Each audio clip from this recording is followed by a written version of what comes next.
Hello, good afternoon. ఎలా ఉన్నారు మీరు అందరూ? నేను చాలా చాలా చాలా బాగున్నాను. మీరు ఎలా ఉన్నారో కమెంట్లు చెప్పండి. సో నేను రెడీ అయిపోయాను, బయటికి వెళ్తామండి. సో దిస్ ఈజ్ వాట్ మనం స్టే చేసే హోటల్ అనమాట. చాలా బాగుంటుంది. కొన్ని రూమ్స్లో వర్క్ జరుగుతుంట. ఆయన ఏదో చెప్తా ఉన్నాడు శేఖర్కి. సో వెళ్తున్నాం బీచ్కి. సో మీకు ఒక డిఫరెంట్ బీచ్ చూపిస్తాను ఈరోజు, చూద్దరు. సో చాలా మంది తెలిసి ఉండొచ్చు, నాకే లేట్గా తెలిసింది. సో అది ఏంటో చూద్దాం పదండి. సో ఫస్ట్ అయితే బయటికి వెళ్దాము. ఇది విక్టోరియా హోటల్ అన్నమాట ఇది. సో ఇందులో ఉన్న రూమ్స్. సో ఇక్కడ ఈ ఏరియా చాలా బాగుందండి. చాలా మంది గెస్ట్ చేస్తారు నేను వచ్చిన సూరత్కి అని. ఎస్, అవును, మీకు తెలుసు మనం క్లాతింగ్ బిజినెస్ మధ్యలో స్టాక్ చేసాం, న్యూ స్టాక్ తెచ్చుకోలే. సో చూసి ఫీల్ చేసి స్టాక్ తెచ్చుకోవచ్చు అనే ఉద్దేశంతో వచ్చా అనమాట. సో ఇక్కడ ఏంటంటే ఆటో బుక్ చేసుకున్నాం, ఓలా. మనకి ఇలాంటి ప్లేసెస్కి వెళ్ళినప్పుడు డైరెక్ట్గా బైక్ తీసుకొని యూజ్ చేసుకుంటే బెటరు. బట్ ఏంటంటే ఊకే ఈ మ్యాప్స్తో చూసుకోవడం మనకు తెలియదు. అండ్ దాదాపు సూరత్లో ఎక్కువ పెట్రోల్ బంక్స్ నాకు ఇక్కడ కనిపించలేదు. మనకి ఇక్కడ తెలంగాణలో, హైదరాబాద్లో చూస్తే ఒక 2-3 కిలోమీటర్కి ఒక్కటైనా పెట్రోల్ బంక్ ఉంటుంది. సో అక్కడ మేబీ ఉండొచ్చు, నాకు కనిపించలేదు. సో మేము కూడా ఎందుకైనా మంచిది, డబ్బులు పోయినా పర్లేదు, మేము ఆటోలో తిరుగుదాం ఫిక్స్ అయిపోయాం అనమాట. సో బీచ్ మేము ఉన్న హోటల్ నుంచి 15 కిలోమీటర్స్ దూరం అన్నమాట. సో అక్కడికి వెళ్తున్నాం మనం. 250 270 అయింది. ఓ ర్యాపిడో అనుకుంటా ఇది. సో ఎప్పుడు వచ్చినా సూరత్కి నేను దాదాపుగా ప్లేన్లో వచ్చాను అనమాట. సో ఈసారి ట్రైన్కి. ఇక్కడ బిల్డింగ్స్ కొన్ని యూనిక్గా అనిపిస్తూ ఉంటాయి. అఫ్ కోర్స్ హైదరాబాద్లో కూడా నేను ఏం ఆఫీస్ చేయను కదా, నేను ఎప్పుడు యాక్చువల్ సిటీ అంటే ఈ హైటెక్ సిటీ, పంజాగుట్టి ఇవన్నీ అంటారు కదా, అటు సైడ్ ఎప్పుడు వెళ్ళలే. మనం ఉన్న ఏరియానే ఈ బీరంగూడ, ఈ మియాపూర్ వరకే నాకు ఎక్కువ తెలుసు అనమాట. సో నాకు వెరైటీ అనిపిస్తాయి. సో ఇక్కడ బీచ్ అంటే నేను చాలా ఎక్కువ, అంటే శేఖర్ కూడా తెలీదు బీచ్ అంటే అక్కడ హోటల్లో కూడా అట్లా రాసిరు. ఎప్పటి నుంచో వెళ్తే చూద్దాం అనుకుని ఉంటుంది. సో వాళ్ళు ఇంకా ఈవినింగ్ వరకు ఖాళీగానే ఉంటామని వెళ్తా ఉన్నాం అనమాట. చూడడానికి ఇక్కడ సముద్రం ఉందా అన్నట్టుగా అనిపించింది. పోయినాక షాక్ అయ్యాం, చూపిస్తాను మీకు. అక్కడ మా శేఖర్ గారు కొన్ని డైలాగులు కొట్టిరు. ఒక 1 కిలోమీటర్స్ వరకు నడవాలి. సో నడుస్తూ ఉన్నాం అనమాట. అక్కడ మీరు అబ్జర్వ్ చేశారా, బీచ్ దగ్గర టెంపుల్స్ ఉంటాయి, మ్యాక్సిమం వినాయకుడు టెంపుల్సే ఉంటాయి. సో ఇక్కడ ఈ బీచ్ దగ్గర వినాయకుడు టెంపుల్ ఉంది. సో ఇట్లా స్టార్టింగ్లో స్టార్ ఫ్రూట్స్, మనకి కారం, మామిడికాయలు, పల్లికాయ, ఇలా స్నాక్స్ లాగా అక్కడ నడుచుకుంటూ తినడానికి అన్నట్టుగా అమ్ముతా ఉన్నారు. సో ఇప్పటి నుంచో అనుకున్న స్టార్ ఫ్రూట్ ఇక్కడ టేస్ట్ చేశాను నేను. అస్సలు బాగా అనిపించలేదు ఫ్రూట్. అది కాయ అయితే మనకి పుల్లగా ఉంటుంది, ఫ్రూటే గలీజ్ అనిపించి మళ్ళీ టేస్ట్ చేయలేదు. అండ్ ఒకటి 10 రూపాయలు ఇచ్చారు, కాస్ట్లీ అనిపించింది కొంచెం.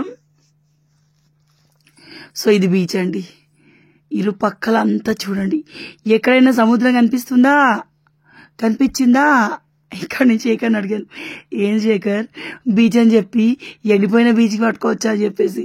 అంటేను నా ప్రేమ భూమి పైన పరిస్తే సముద్రాలు ఇంకిపోయాయి అని సినిమా డైలాగ్ కొట్టిండండి. బాగా నవ్వొచ్చింది. సో మొత్తంకైతే ఈ బీచ్కున్న స్పెషాలిటీ ఏంటంటే, ఇదే. ఈ బీచ్లో అంటే ఎక్కడైనా సముద్రం అంటే వెనక్కి పోద్దంట మనకి.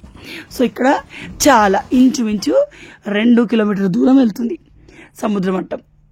సో మేమైతే షాక్ అయినా. ఇంకెప్పుడు వస్తా అంటే ఈవినింగ్ 6 వరకు వాటర్ వస్తాయి అన్నారు. సో ఇక్కడ శేఖర్ని మాట్లాడుతూ ఉన్నాం, బీచ్గా అని చెప్పి తీసుకొచ్చి. అది కింద చూసారా మీరు, మనకి అల్లు ఎట్లా పోతే అట్లా అదనమాట. కింద శాండ్ బ్లాక్, ఇక్కడ ఉన్న వన్ ఆఫ్ ది థింగ్ ఇంకోటి ఏంటంటే శాండ్ బ్లాక్ కలర్లో ఉంటుంది. ఓకే, మనకి వేరేలో శాండీ కలర్లో ఉంటుంది, ఇక్కడ బ్లాక్ కలర్ ఉంటుంది. ఇందులో ఐరన్ ఎక్కువ ఉంటుందట. గూగుల్ చేశాను నేను. మళ్ళీ ఈ బీచ్లో పారానార్మల్ యాక్టివిటీస్ ఎక్కువ జరుగుతాయని గూగుల్ సెర్చ్ చేస్తే తెలిసింది. నేను ఈ బీచ్ ఫోటో పెట్టగానే మనకి చాలామంది మెసేజ్ చేశారు, ఇది ఒకప్పుడు శ్మశానం ఉండేది, మరి ఒకప్పుడు శ్మశానం ఉంటే ఇప్పుడు బీచ్ ఎట్లా అయిందని డౌట్ వచ్చింది. వాట్ ఎవర్ ఇట్ మేబీ, మనమేం నైట్ వరకు ఉండము, కాసేపు అట్లా సముద్రం ఉంటే ఎంజాయ్ చేద్దామని వచ్చినా కానీ మనం వచ్చారు, సముద్రం లేదు. సో మీరు కింద చూస్తే మీకు తెలుస్తుంది, నేల డిఫరెంట్గా ఉంది. సో ఇది సముద్రం అలల వల్ల అంట. మనకి ఈవినింగ్ 6 అట్లా వస్తాయంట వాటరు. సముద్రం అంటే ఎట్లా పెరుగుతుందో మేము చూసాం. ఈవినింగ్ 6కి వాటర్ వచ్చి మళ్ళీ మార్నింగ్ తగ్గిపోతాయి అన్నమాట.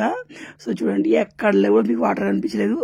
ఇక్కడ కింద ఆ శాండ్లో చిన్న చిన్న క్రాబ్స్, బేబీ క్రాబ్స్, అక్కడక్కడ హోల్స్ కనిపిస్తున్నాయి కింద. వాటిలన్నింటిలో బేబీ క్రాబ్స్ ఉన్నాయి. అవి బయటికి వచ్చి కూడా పోతున్నాయి. మా అన్నయ్య కాల్ చేశాడు, ఏదో బ్లాక్ కలర్ చేప ఉంటుంది, కుడుతుంది, తెలియదు కుట్టినట్టు, బట్ చాలా మంట వస్తుంది, జాగ్రత్త చెల్లి అని. మనం ఎంత పెద్దోళ్ళమైనా మనకి కన్న వాళ్ళకి, మన తోబుట్టిన వాళ్ళకి ఎప్పుడు చిన్నవాళ్ళ అని కనిపిస్తాం. సో మా అన్నయ్యలు నాకే తెలియదు అన్నట్టు ప్రతిదీ చెప్తారు. బట్ వాళ్ళు మా అన్నయ్యలు కదా, చిన్నప్పటి నుంచి వినడం అలవాటు, నా మంచిగా చెప్తారు ఏదో ఒకటి అన్నట్టుగా వింటా అనమాట. సో ఇక్కడ నేను ఇదేం మాట్లాడుతున్నా, ఏం మాట్లాడో నాకు గుర్తులేదు. సో వాటర్ వచ్చినప్పుడు నేను మీకు చూపిస్తాను ఎలా వస్తే ఏంటి అని చెప్తా ఉన్నాను. బీచ్కి మాత్రం చాలామంది వచ్చారు. సో ఇంకా ఏం చేయాలో అర్థం కాక శేఖర్ గుడికి వెళ్దాం పదా అంటే ఆ గుడికి వెళ్దాం అని చెప్పేసి స్టార్ట్ అయిపోతా ఉన్నాం. తర్వాత వాటర్ స్టార్ట్ అవుతున్నాయి, కొంచెం కొంచెం దూరం నుంచి కనిపిస్తుంది. చూడండి ఇందాక కనిపించలేదు.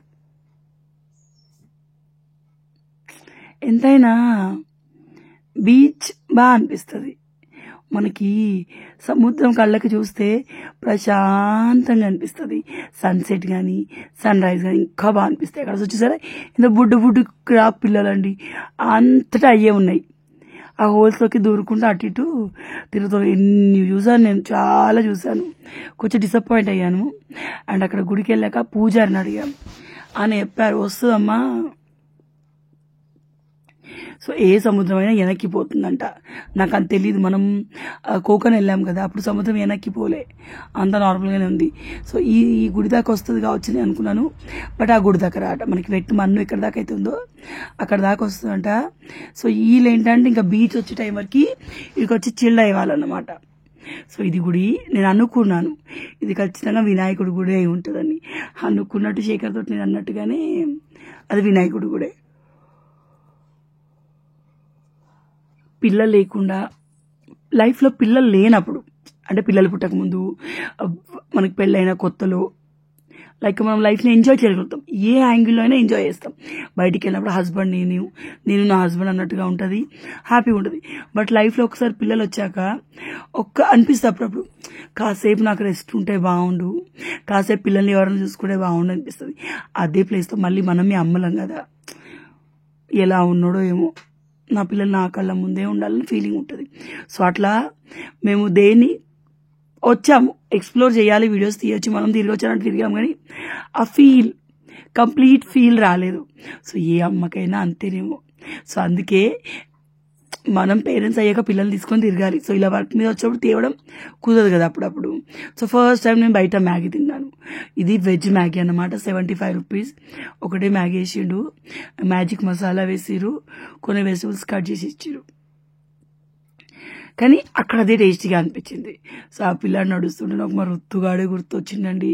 సో మీరు చూస్తారా, మట్టం స్టార్ట్ అవుతుంది, సముద్రం మట్టం, కొంచెం వాటర్ కనిపిస్తున్నాయి. ఇందాక అసలు ఏమీ కనిపించలేదు. ఆకాశం భూమి కలిసినట్టుగా ఉంటుంది సముద్రం ఎండ్లో చూస్తే. సో ఇక్కడ స్నాక్స్ దగ్గర వచ్చాను నేను. ఇది ఆవిడ దగ్గర పచ్చిలేవి బాగుంటాయి అనింది. సో 10 రూపీస్ తీసుకున్నాను. పల్లి అండ్ మామిడికాయ ఉంటుంది కదా, పల్లికాయ ఉడకబెట్టింది, పల్లికాయ కాల్చింది, 2 తీసుకున్నాను. ఉడకబెట్టింది ఎప్పుడో కాల్చింది ఎప్పుడో కాల్చినట్టున్నారు, టేస్ట్ బాగాలేదు. ఉడకబెట్టింది బాగుంది. అండ్ ఇక్కడ చింతగింజలు కూడా అమ్ముతారు. సో అవ్వ ఏంటంటే నేను డ్రాగన్ స్టార్ ఫ్రూట్ ఇవ్వమంటే అది కూడా ఇచ్చింది, బాగుంటుంది బిడ్డ అనింది. బట్ నాట్ దట్ మచ్, మరీ అంత ఏం లేదు. బట్ ఇట్స్ ఓకే, వీళ్ళకి ఇదే కదండి బేరం అయ్యేది. సో చింతగింజలు కూడా వేయించి అమ్ముతా ఉన్నారు అనమాట. సో మనం బయట ఇలాంటి మామిడికాయ తింటే ఆ ఫీల్ రాదు. ఆ 20 రూపాయలు పెట్టి ఉప్పు కారం చల్లిని తింటే అది వేరే ఫీల్. సో ఆడ కూర్చున్నంతసేపు ఈ అంకల్ అక్కడక్కడ తిరిగి కూల్ఫీ అంటే ఎందుకులే పాపం ఊరికి అడుగుతున్నాడు అని కూల్ఫీ తీసుకున్నాం. శేఖర్ ఏమో కేసరి తీసుకున్నాడు, నేను పిస్తానా అదేదో అది తీసుకున్నాను అనమాట. సో ఇక్కడ వాటర్ మట్టం కొంచెంగా పెరుగుతుంది కదా, వీళ్ళెవరో అమ్మా ఎదురుకున్నారు. ఓ గంట సేపు రీల్ తీసుకోండి, నాకు నవ్వాలో ఏడవాలో అర్థం కాలే. మా ముందు ఇదే పోజులో నిజంగానే ఒక్కొక్కరు ఒకలాగా, వాళ్ళిద్దరు అలా, ఇంకెవరో దూరంలో ఎవరో లవర్స్ ఉన్నారు, వాళ్ళే నిల్చొని వాళ్ళే వచ్చి కొంతమంది ఫ్రెండ్స్ వచ్చారు, అందరు నేను అబ్జర్వ్ చేస్తున్నాను. సో సముద్రం మట్టం చూస్తారు ఎట్లా పెరుగుతుందో మీకు చూపించడం కోసం ఇది. అండ్ ఇక్కడ వాటర్ క్లియర్గా లేవు, ఎందుకంటే మనకి ఇసుక వచ్చేసి బ్లాక్లో ఉంటుంది. సముద్రంలో వాటర్ లేనంతసేపు మనం నడుస్తుంటే కాలు దిగబడలేదు.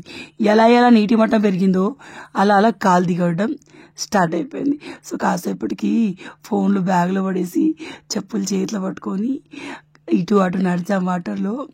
తేజ్ ఉంటే ఇక్కడ షెల్స్ ఏరుకునేవాడు. అదేంటోనండి, ఇక్కడ షెల్సే లేవు, షెల్స్ అసలుకే లేవు. సో తేజ్ ఉంటే ఇక్కడ షెల్స్ ఏరుకునేవాడు, ఋతుగాడు ఉంటే మంచిగా దుంకుకుంటే ఆడుకునేవాడు. అండ్ వన్ మోర్ థింగ్, ఇందులో అలలు పెద్దగా రావట్లేదు, అప్పుడప్పుడే వాటర్ పెరుగుతుంది కాబట్టి సో మనకి కొట్టుకుపోతామన్న భయం అయితే లేదు, చాలా ప్రశాంతంగా. చూసారా అట్లా పెరుగుతుంది అన్నమాట మట్టం. మేము 4కి వెళ్ళామండి, 6:30 వరకు అక్కడే ఉన్నాం. సో ఈ ఒంట ఎక్కాలనిపించింది, శేఖర్ ఎక్కి కూర్చున్నాడు, ఇద్దరు ఎక్కాలంట, ఒకరిని ఎక్కించుకోరంట. సో నేను ట్రై చేశాను, నాకు ఎందుకో ఎక్కరాలని నాకు భయం వేసింది, అది ఇట్లా పడుగు పెట్టారు, అది వామో అనిపించింది. దెబ్బకి దిగిన రూమ్కి వచ్చి ఒక అరగంట రెస్ట్ తీసుకున్నాము. తర్వాత బయటికి వచ్చాం. బయటికి ఎక్కడికంటే ఋతు మొన్నటి నుంచి కాల్ చేసి, అమ్మ నాకు హెలికాప్టర్ కావాలి, అమ్మ నాకు బొమ్మలు కావాలన్నాడు. పిల్లల్ని అంత దూరం విడిచిపెట్టొచ్చినాక వాళ్ళకి కొనకుండా ఉంటామా? సో ఇక్కడ వచ్చామన్నమాట. దీన్ని ఏదో చౌక్ అంటారండి, ఏదో చౌక్ అన్నారు. సో మాతో శేఖర్కి స్టోరీ చెప్పిన ప్రయాణికుడు కూడా ఉన్నాడు కదా ట్రైన్లో, ప్యాసెంజర్. సో అతను చెప్పాడనమాట దీనికి ఏదో చౌక్ బజార్, చౌక్ బజార్ అని పేరు అనమాట. ఇది నాకు తెలిసి మనకి హైదరాబాద్లో పాత బస్సు టైప్, సో అలాగే ఉంది. సో అక్కడ మొత్తానికి డిన్నర్ చేయొచ్చు, పిల్లలకి ఏమైనా కొనుక్కోవచ్చు అని వచ్చాం అనమాట. సో మీరు సూరత్కి వెళ్తే మీరు షాప్ కోసం షాపింగ్కి వెళ్తే బండేలో దొరుకుతాయి మన పెద్ద పెద్ద టెక్స్టైల్ మార్కెట్లో. సో రేపు నేను ఏమేమి షాప్ తీసుకున్నాను మీకు చూపిస్తాను. టెక్స్టైల్ మార్కెట్కి వెళ్దాము. సో ఇది వచ్చేసి బన్ మస్క్ అండ్ చాయ్ తీసుకున్నాను. అంత ఏమనిపించలేదు, ఆ బన్ మస్క్లో వాళ్ళు షుగర్ పౌడర్ కొంచెం వేశారు, సో అంత స్పెషల్గా అనిపించలేదు. సో తర్వాత ఏంటంటే ఋతుగాడికి హెలికాప్టర్ తీసుకోవడానికి వెళ్ళాము. ఇది కొంచెం బిజీగా ఉంది స్ట్రీట్, ఇక్కడ ఈ ఏరియా బిజీగా ఉంది. మా హోటల్ దగ్గర ఏమాత్రం బిజీ లేదు. సో మనకి తెలిసిన ఏరియాలో తిరగడం బెటర్, తెలియని ఏరియాలో అసలు బెటర్గా ఎక్కడ ఉంటుందో తెలుసుకొని పోవడం బెటర్ అనేది నా ఉద్దేశం. సో వెళ్ళాము, కొన్ని షాపులు చూసాము. ఇది 450 అన్నారు. నా కొడుకు కోపం వచ్చి బండకేసి చంపితే నిమిషాల్లో 4 ముక్కలు అయిపోతుంది. సో ఇదని వద్దని చెప్పి 150లో ఇంకా స్ట్రాంగ్గా ఉన్నది, కొంచెం సైజ్ తక్కువ ఉన్నది, ఈ మిలిటరీ హెలికాప్టర్ తీసుకున్నాను. అది బాగుంది, ఇదిగో బాగుంది, ఇక నాన్ స్టాప్గా మోగుతూనే ఉంటుంది. 3 సెల్లు వేస్తే. అండ్ ఇత్తుకు ఏంటంటే వాడు కోపం వచ్చింది కూడా ఏదైనా ఎత్తేస్తాడు, సో అందుకే మిలిటరీ తీసుకున్నాను. ఆఫ్టర్ దాట్ మేము తిన్నాం బిర్యానీతో పాటు మందు తీసుకున్నాం. మందు అంటే ఏం లేదండి, పెప్సీ, స్ప్రైట్ అండ్ థమ్స్అప్ అన్నమాట. శేఖర్కి డ్రింక్ అలవాటు లేదు, మా అన్నలు గోలేదులేండి. సో మొత్తానికి అయితే ఇది మా డిన్నర్. రైస్ తింటా ఉంటుంది, ప్లాస్టిక్ రైస్ లానే అనిపించింది. పైన ఏసీ హాల్లో కూర్చొని ఎవరో ఇన్ఫ్లుయెన్సర్ టీవీలో యాడ్ కోసం షూట్ చేస్తున్నారంట. సో దేవుడానికి కూడా కిందనే కూర్చున్నాం. పక్కన ఏదో డ్రిల్ అవుతా ఉంటే డ్రిన్ డ్రిన్ డ్రిన్ అని సౌండ్ వినిపిస్తుంది, వాయమ్మా. అండ్ మెయిన్ థింగ్ ఏంటంటే సముద్రం ఉన్న ఏరియాలో హ్యూమిడిటీ ఎక్కువ ఉంటుంది, చాలా ఎక్కువ ఉడకపోస్తుంది సూరత్లో. ఎక్కడికైనా బయటికి అయితే చాలు మొత్తం ఉడకపోస్తూనే ఉంది. సో ప్రజెంట్ అలా ఉంది. మన సబ్స్క్రైబర్ ఎవరన్నా సూరత్లో ఉన్నారా నాకు కమెంట్లో చెప్పండి. కలుస్తాను మరొక వీడియోలో. సో ఇలా గడిచింది ఒక రోజు. బాయ్.